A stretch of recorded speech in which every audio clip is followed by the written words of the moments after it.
Braden Talbert loses his life in Neshoba County, Mississippi, pew-pewed 11 times, by a white man that was rewarded with an all-white jury. But how? Is history really history when it's always rearing its head? Now, some people might know Neshoba County as the Neshoba County Fair. It is the biggest attraction to that town, and to others a place where race will always make things unfair. In fact, in this same town, 1964, 3 civil rights activists go missing, pew-pewed in small-town Philadelphia, buried and hidden. But the biggest surprise to this act, it was aided by local law enforcement. 61 years have passed, but not much has changed. Because in small towns, people tend to look out for themselves. Justice be damned. Welcome to Crimes Among Us.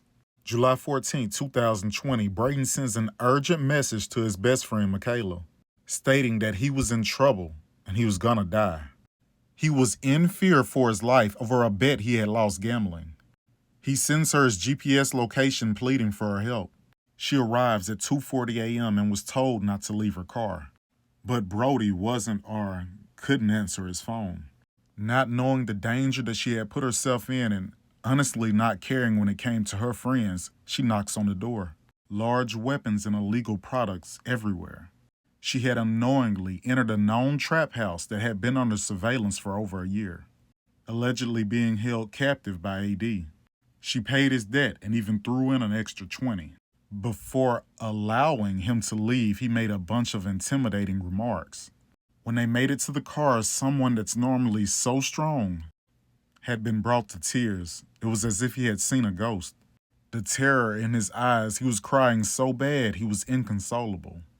He was shook up bad and scared. You would need to, you could talk to MBI, you could talk to Brad Edmondson with MBI and tell him, like, look, I got some information that I feel like I gave it to the police department, I gave it to the sheriff's department, but it just didn't get handled correctly, and I just want to tell you about it, you know, and just see what they say. But other than those two people, I don't know who you would call. I mean, I don't want to. I really don't. I don't want to be disrespectful or piss anybody off or be.